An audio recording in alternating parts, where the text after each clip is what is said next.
안녕하세요. 책 읽는 헬레네입니다. 산다는 것은 괴로운 것이다. 인생의 의미에 대해 많은 고민을 거듭했던 철학자 아르투어 쇼펜하우어가 남긴 가장 유명한 말입니다. 마흔은 열심히 살아가는 인생의 중심이 되는 시기이자 쇼펜하우어의 말대로 인생은 고통이라는 인식에 도달하는 시기이기도 합니다. 우리가 느끼는 고통은 크게 두 가지로 나눌 수 있습니다. 하나는 가짜 행복을 쫓는 고통입니다. 많은 사람들이 부와 명예를 행복의 최종 목표로 삼습니다. 하지만 이런 행복은 중심이 자신에게 있지 않고 외부에 있습니다. 그래서 그것을 쫓을수록 공허해지며 괴로워집니다. 나머지 하나는 진짜 행복을 쫓는 고통입니다. 진짜 행복은 보이지 않아 찾기가 어렵습니다. 자신에 대해 깊은 이해가 필요하며 계속해서 성장해야만 이 행복을 알아차릴 수 있습니다. 그런데 진짜 행복을 쫓다 보면 우리는 새로운 사실을 알 수 있습니다. 바로 자신을 긍정하는 마음, 스스로의 힘으로 살 수 있는 품격입니다. 고민이 없는 사람은 아무도 없습니다. 쇼펜하우어는 어느 정도의 걱정과 고난은 필요하다고 말했습니다. 여러분은 어떤 고통을 겪고 계시나요? 혹시 가짜 행복을 쫓느라 괴로우셨다면 이제는 진짜 행복을 쫓는 고통을 겪으시기를 바랍니다. 그 고통은 비록 괴롭더라도 우리 자신을 더욱 단단하고 반짝이게 만들어줄 것입니다. 오늘 소개해드릴 책은 마흔에 읽는 쇼펜하우어입니다. 지은이 강용수, 펴낸 곳은 유노북스입니다. 40대가 되기 전까지 사람들에게 인정받지 못했지만 40대 중반부터 실력이 서서히 알려지면서 명성이 높아졌고 많은 이들에게 철학적 영향을 미친 쇼펜하우어는 마음의 위기를 겪고 있는 우리들에게 크게 5가지를 알려줍니다. 첫째, 삶의 지혜입니다. 그가 남긴 통찰력 있는 말들은 위기 속에서 힘들어하는 마흔에게 어떻게 살아야 하는지 냉철하게 조언합니다. 둘째, 행복은 자기 밖이 아니라 자기 안에서 찾는 것입니다. 누구도 함부로 빼앗을 수 없는 소중한 것들에 대해 알려줍니다. 셋째, 자신에게 집중하는 방법입니다. 우리가 불행한 이유는 자신의 눈이 아닌 타인의 눈으로 스스로를 바라보기 때문입니다. 쇼펜하우어는 무엇에 집중해야 하는지 조언합니다.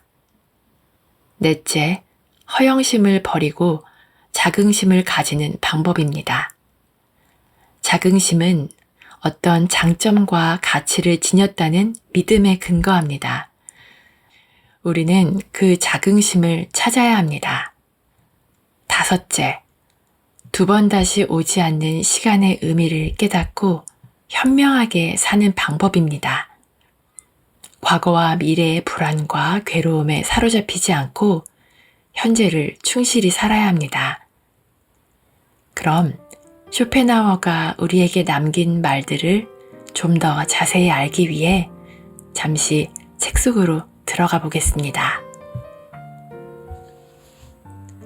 인간은 욕망하기 때문에 욕망할 이유를 찾는다. 욕망. 인간은 무수한 욕망의 덩어리다. 인간은 생존에 필요한 식욕뿐만 아니라 수면욕과 성욕 등 기본 욕구가 충족되지 않을 때 견딜 수 없는 고통을 느낀다. 그리고 이 기본적인 욕망을 넘어 자기 실현이라는 고차적인 욕망도 갖고 있다. 쇼펜하우어는 인간의 이런 욕망이 신체와 분리될 수 없다고 했다. 눈은 보려고 하고, 귀는 들으려고 하고, 입은 먹으려고 한다. 이렇듯 신체는 인간의 욕망에 대응한다. 또한 다양한 욕망은 위계가 있다. 가장 낮은 단계의 욕망이 성욕이라면 가장 높은 단계의 욕망이 사유다. 욕망의 덩어리인 인간이 이 양극단의 욕망을 잘 통제하여 균형을 이루는 것이 행복에 이르는 길이다. 인간은 구체적으로 욕망한다. 쇼펜하우어는 세계의 본질이 삶의 의지이며 인간은 신체 내부적으로 그 의지를 알게 된다고 했다. 신체는 인간의 보이지 않는 욕망을 가장 객관적으로 드러낸다. 즉, 삶의 의지는 신체를 통해 객관적으로 발현되고 신체 한 부위 한 부위가 욕망의 주체다. 신체의 각 부분은 의지를 발현하는 주된 욕구와 완전히 상응해야 하며 그런 욕구의 가시적 표현이어야 한다. 즉, 치아, 목구멍, 장기는 객관화된 배고픔이고 생식기는 객관화된 성적 욕망이며 물건을 짚는 손이나 재빠른 발은 그것들이 표현하는 이미 더 간접적인 의지의 노력에 상응한다. 아리스토텔레스가 소화기관이 먹기 위한 목적을 위해 존재한다고 봤다면 쇼펜하우어는 먹으려는 의지가 소화기관을 만들었다고 봤다.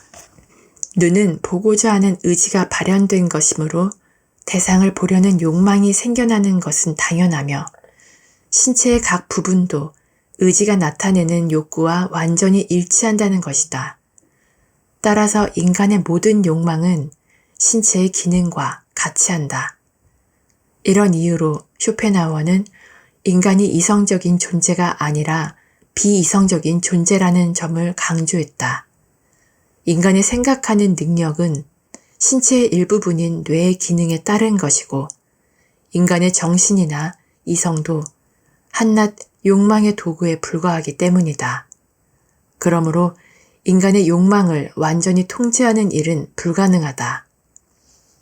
욕망은 아무런 이유 없이 생각과 무관하게 생겨나는 경우가 많다. 욕망의 작용이 지성의 작용보다 먼저 일어나서다. 우리가 배고픔을 느끼는 이유는 맛있는 음식을 봤기 때문이 아니다.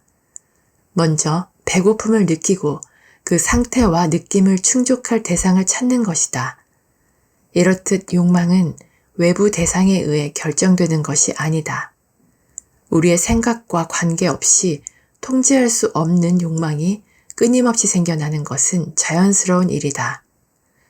쇼펜하우어는 욕망과 지성의 관계에 대해 그 당시 헤겔 같은 관념론자들이 인간의 본질을 이성, 정신, 의식으로 규정한 것을 오류라며 비판했다.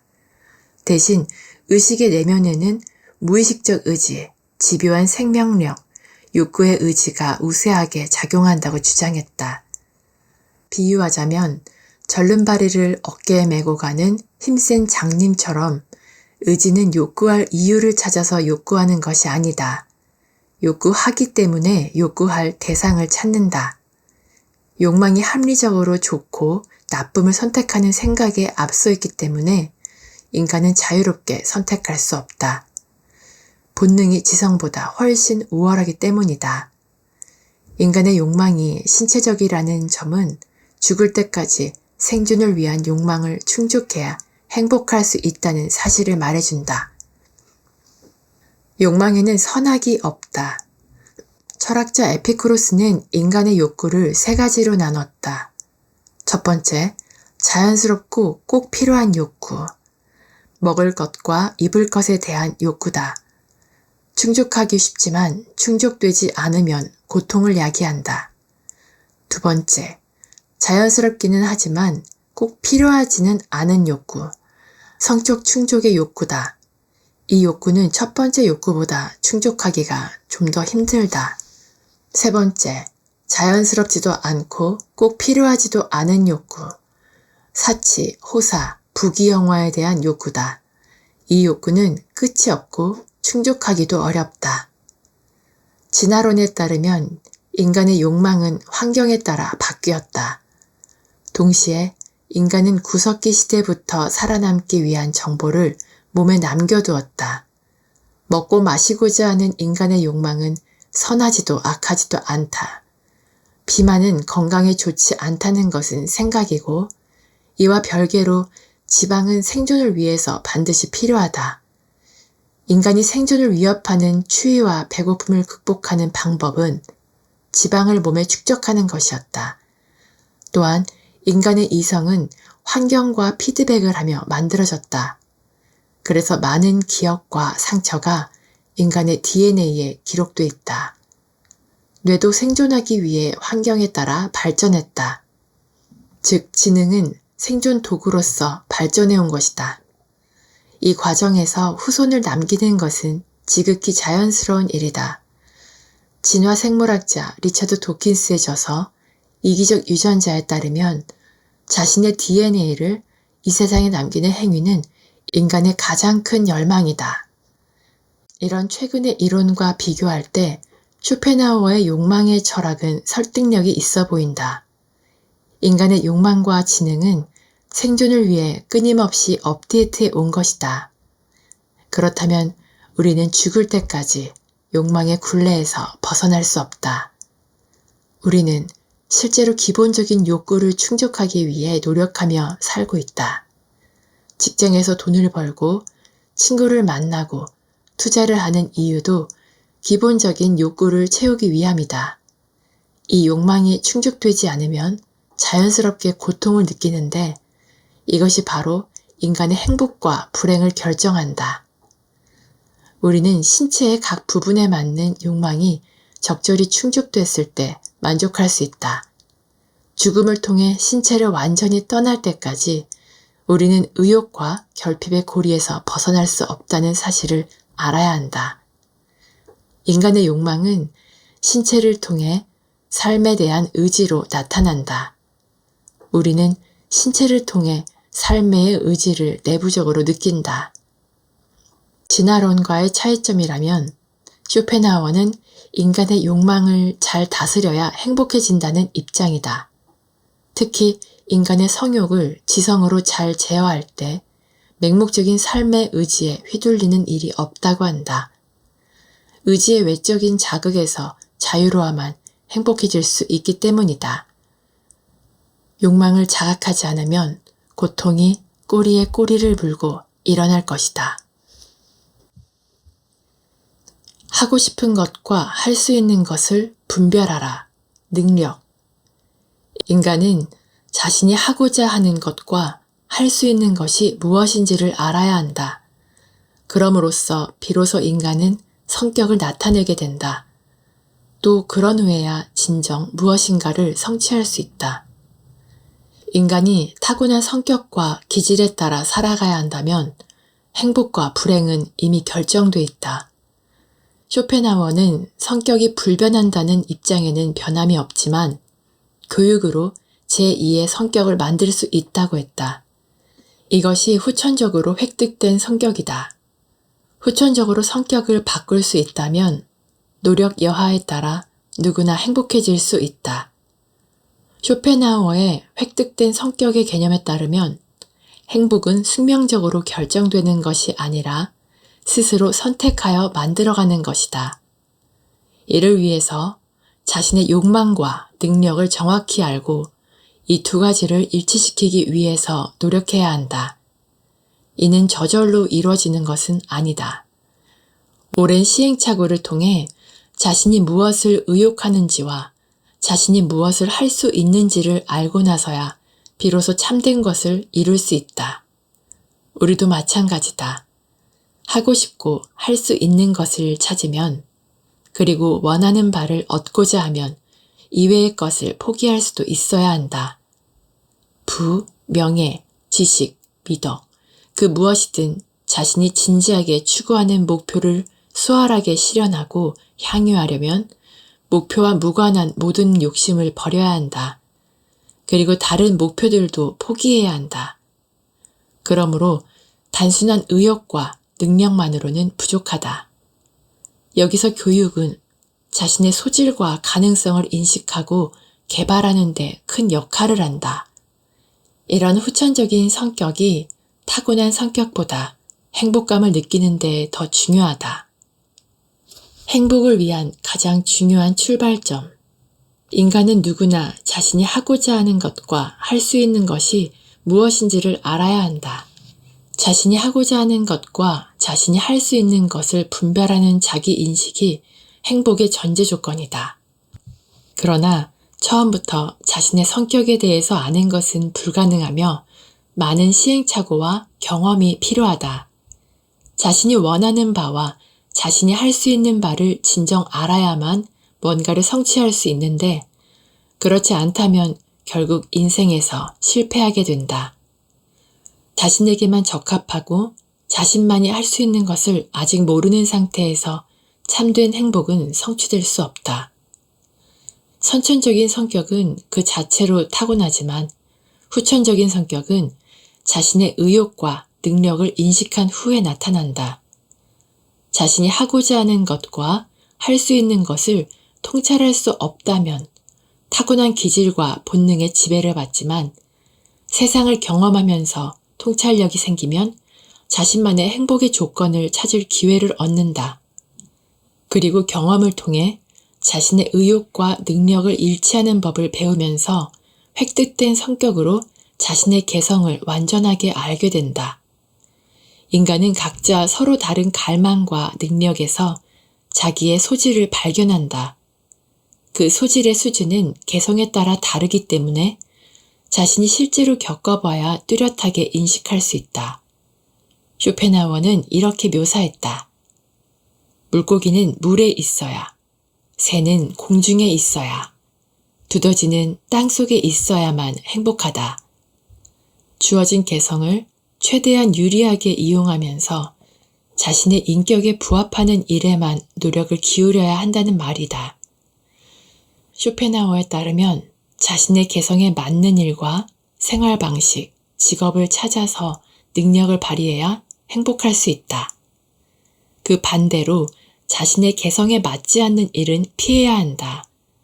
자신에게 적합하고 자신이 성취할 수 있고 향유할 수 있는 것을 모른다면 불행해진다. 자신의 개성에 대한 무지, 자기 인식의 결핍이 불행의 원인이다. 인간됨은 가장 본질적인 것이자 노력으로 얻을 수 있는 것이 아니다. 우리가 할 수 있는 일은 자기의 인간됨을 자신에게 적합한 교육 방식으로 둬야 하고 적합한 직업을 선택해 최대한 유익한 방향으로 활용하는 것이다. 다음으로 이런 삶을 즐겁게 유지해야 한다. 쇼펜하우어는 자기 인식을 통한 후천적 성격을 얻기 위해 적절한 교육이 필요하지만 많은 지식이 인간을 쓸모없고 둔하게 만든다고 했다. 이 때문에 자신에게 적합한 지식을 쌓아야 자신의 개성대로 즐거울 수 있다는 사실을 고려해야 한다. 행복은 지극히 주관적인 선택이다. 우리나라 교육의 목표는 개성의 실현보다는 성공과 부를 보장하는 직업을 획득하는 데 치중돼 있다. 그래서 많은 사람이 자신이 진정 원하는 것에 대한 인식과 관심이 부족했을 것이다. 쇼펜하우어는 가치의 기준을 타인에게서 구하지 말고 자신에게서 구해야 한다고 역설한다. 우리가 할 수 있는 유일한 일은 자신의 개성을 최대한 유리하게 이용하고 인격에 부합하는 일에 노력을 경주하는 것이다. 이런 입장은 자신의 탁월성을 키우는 그리스의 교육관과 일치한다. 행복은 자신만의 탁월한 능력을 최대로 발휘하는 데 있다. 운동신경이 뛰어난 사람이 하루 종일 앉아 연구를 한다면 불행하다고 느낄 것이고 지적 능력이 뛰어난 사람이 하루 종일 운동이나 육체 노동을 해야 한다면 불행하다고 느낄 것이다. 행복은 각자의 능력과 개성, 취미에 따라 달라질 수밖에 없다. 평생 교육이라는 말이 있듯이 우리는 끊임없이 탐구해 세계와 자신에 대해 알아가야 한다. 무엇보다 내가 갖고 있는 장점과 내가 진정 원하는 것을 알아야만 자신만의 행복의 방향이 비로소 정해진다. 능력과 욕구를 일치시키는 적성에 맞는 일을 함으로써 자신의 장점을 극대화할 수 있다. 교육을 통해 자신의 능력을 확인하고 본성을 바꾸도록 부단히 노력해야 한다. 이처럼 누구나 타고난 욕망과 능력이 무엇인지 오랜 성찰을 통해 찾아낸 다음 그 일에서 즐거움을 찾는 일이 행복으로 가는 길이 된다. 행복이란 자신의 개성과 소질에 맞도록 노력함으로써 다다를 수 있는 만족감이다. 이를 위해 자신이 성취하고자 하는 것 가운데 자신에게만 적합하고 자신만이 할 수 있고 자기에게만 즐거운 것을 알아야 된다. 자신의 성격에 맞는 일을 찾아 올바른 선택을 하는 것이 행복을 위한 가장 중요한 출발점이다. 어떻게 해야 인생이 더욱 행복해질지 고민해보라. 마음의 안정이 없는 행복은 있을 수 없다. 평정심. 생각의 서랍 중에서 한 개를 열 때는 다른 모든 것을 닫아두어야 한다. 그래야 무겁게 짓누르는 하나의 걱정거리 때문에 현재의 사소한 즐거움을 위축시켜 마음의 평정을 잃지 않고 하나의 생각이 다른 생각을 밀어내지도 않으며 하나의 중요한 일을 걱정하느라 사소한 일들을 소홀히 하지 않는다. 건강 다음으로 우리 행복의 중요한 요소는 마음의 평정이다. 쇼펜하우어는 인간의 마음의 상태를 익시온이 돌아가는 바퀴에 묶여있는 것에 비유한다. 그리스 신화에 나오는 익시온은 그리스 테살리아 지방에 살았던 라피타이족의 왕으로 그에게 관례적인 결혼 선물을 요구한 장인 테이오네우스를 불구덩이에 밀어 죽인 살인자다. 그리스 최고의 신 제우스는 그의 살인죄를 사면하고 그를 신이 살고 있는 올림포스 산으로 그를 초대했는데 익시오는 제우스의 아내 헤라 여신에게 반해서 계속 따라다녔다. 아내에게 이 말을 전해 듣고도 도저히 믿지 못한 제우스는 구름으로 헤라와 똑같은 여신을 만들어 놓았는데 익시온이 그녀를 겁탈하고 자신이 헤라를 가졌다고 떠벌리고 다녔다. 이에 분노한 제우스는 익시온을 불타는 수레바퀴에 매달아 영원히 돌아가게 만들었다. 인간은 마치 돌아가는 바퀴에 묶여있는 익시온처럼 삶의 의지의 지배를 받아 끊임없이 움직인다. 불타는 수레바퀴에 매달려 돌아가고 있으니 얼마나 마음이 불안하겠는가. 마음의 안정 없이는 결코 진정한 행복이 있을 수 없기 때문에 익시온의 바퀴가 멈추도록 노력해야 한다. 쇼펜하우어가 추구하는 행복은 소극적인 입장에서 마음의 평온이다. 이것은 스토아 학파가 주장한 아파테이아와 같다. 아파테이아는 욕구가 없는 금욕의 경지를 말한다. 정념에서 해방됨으로써 평온에 도달하는 것처럼 쇼펜하우어도 마음의 평온을 통해 행복해야 한다고 가르친다. 중요한 것은 정념을 없애고 조용함을 얻기 위해 마음의 동요를 최대한 줄여야 한다는 것이다. 마음의 평정을 찾는 4가지 방법. 40대는 사회활동이 가장 활발한 시기로 많은 사람과 접촉한다. 사람들과 어울리다 보면 여러 가지 예상치 못한 일로 상처를 받는 일이 생긴다. 시기심, 질투심도 겪는다. 자신도 직업과 관련된 공적인 만남뿐만 아니라 동호회나 동창회 등 사적인 모임에서 타인의 마음에 상처를 주는 실언이 많이 오고 간다. 예를 들어 돈 자랑, 자식 자랑, 집 자랑이다. 행복을 위해서는 이런 흔들림 속에서 마음의 평정을 찾는 것이 반드시 필요하다. 음식을 절제하면 몸이 건강해지듯이 외적인 자극에 비중을 줄여야 마음의 평정을 얻을 수 있다. 첫째, 불필요한 인간관계를 정리하라. 무엇보다 확실한 방법은 사람과의 불필요한 교제를 줄이는 것이다.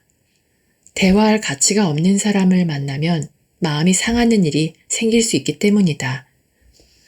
중요한 점은 타인과 비교하지 말고 질투심을 갖지 말아야 하며 자신의 자존감을 지키는 일이다. 모든 인간관계를 끊으면 오히려 따분하고 심심한 기분에 시달릴 수 있다.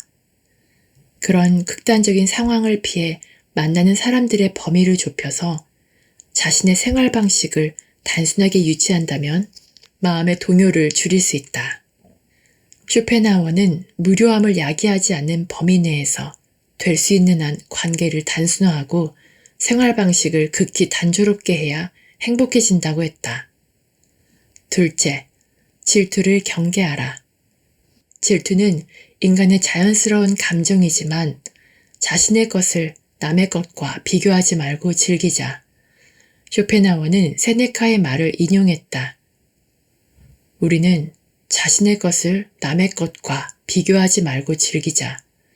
다른 사람이 행복하다고 괴로워하는 자는 결코 행복하지 못할 것이다. 자기보다 형편이 나아 보이는 사람보다 형편이 나쁜 사람을 살펴보는 방법도 괜찮다. 우리의 고통보다 더 큰 고통을 바라보는 것이 효과적인 위안이 된다. 쇼펜하우어는 아버지가 돌아가시고 어머니와의 사이가 좋지 않을 때 친구 앙티메에게 자신의 상황을 비탄하는 편지를 자주 보냈는데 그때 앙티메는 쇼펜하우어를 위로하며 조심스럽게 이야기했다. 그래도 너보다 더 불행한 사람이 있다는 걸 생각하며 불행을 참고 견디기 바란다.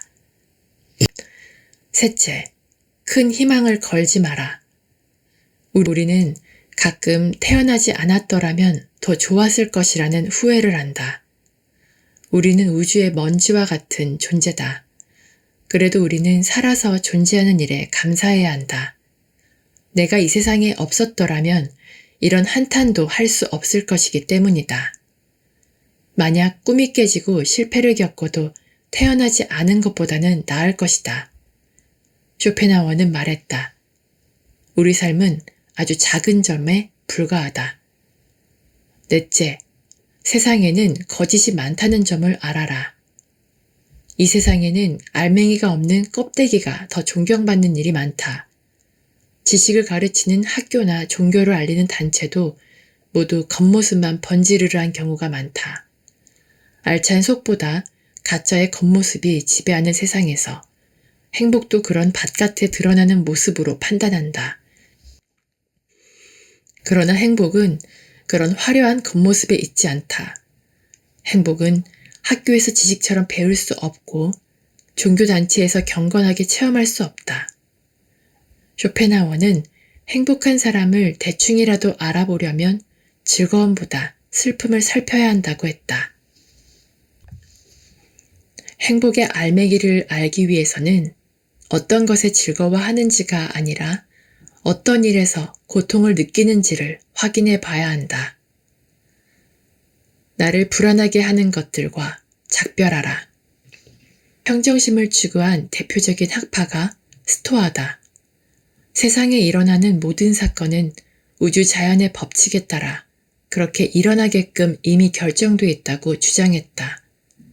우리가 어떤 일을 불행으로 느끼는 이유는 그것이 우연이기 때문이다.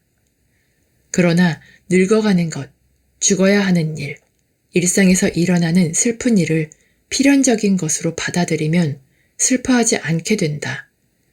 세상에 많은 일이 우연에 따라 일어난다고 생각하면 인생은 고통의 연속이지만 운명으로 받아들인다면 불안이나 걱정이 줄어들게 된다. 행복해지기 위해서는 의지와 마음의 동요가 적어야 한다. 사실 너무 불행해지지 않으려면 너무 행복해지려는 요구를 하지 않는 것이 가장 확실한 방법이다. 사람을 많이 만날수록, 친구가 많을수록, 좋아하는 사람이 많을수록 소망과 욕구의 접촉 범위가 커지면서 불행을 자초하는 기회와 환경이 커진다. 결국 인간의 행복과 불행은 마음먹기에 달렸다. 단순하고 단조롭게 사는 것이 쉽지 않을 수도 있다. 심플하게 생활하기 위해서는 지적인 생활을 감당할 수 있는 정신적인 소양을 늘 갖춰야 한다. 마음의 평온이 행복이라면 마음을 잔잔한 호수처럼 유지할 필요가 있다. 외부의 자극도 줄여야 되지만 비교하는 감정, 시기심, 질투, 지나친 기대와 희망을 경계할 필요가 있다. 마음을 요동치게 하는 것은 진정한 행복이 아니기 때문이다. 익시온의 수레바퀴가 멈추도록 욕망의 흐름을 잘 제어해야 할 것이다. 마음의 평온은 고통이 없는 상태다. 현명한 인간은 무엇보다 고통이 없는 상태, 괴롭힘을 당하지 않는 상태, 안정과 여유를 얻으려고 애쓴다. 우리도 욕망의 흐름에서 벗어나 자유롭고 때로 관심도 없이 세계를 객관적으로 바라볼 줄 알아야 한다. 익시온의 바퀴가 멈추면 에피쿠로스 학파가 말한 완전한 행복의 상태에 이르게 된다. 이것은 감정의 동요나 혼란이 없는 평정심의 상태인 아타락시아다. 주변을 정리하고 마음을 비울 때 더 좋은 것이 찾아온다. 쇼펜하우어에 따르면 인생은 즐기는 것입니다. 우리는 각자 선호하는 것들이 다 다르므로 취향을 고려해서 인생의 즐거움을 찾을 필요가 있습니다. 그렇다고 해서 행복의 핵심이 쾌락을 추구하는 것은 아닙니다. 행복은 고통을 줄이고 견디는 것입니다. 쇼펜하우어가 남긴 지혜의 말들이 많으니 책을 직접 읽어보시길 추천드립니다. 여러분의 하루하루가 늘 향기롭기를 바랍니다. 오늘도 저와 함께 해주셔서 감사드리고요. 구독과 좋아요, 댓글, 알람 설정은 제게 큰 힘이 됩니다. 즐거운 하루 보내시고 다음에 또 만나요.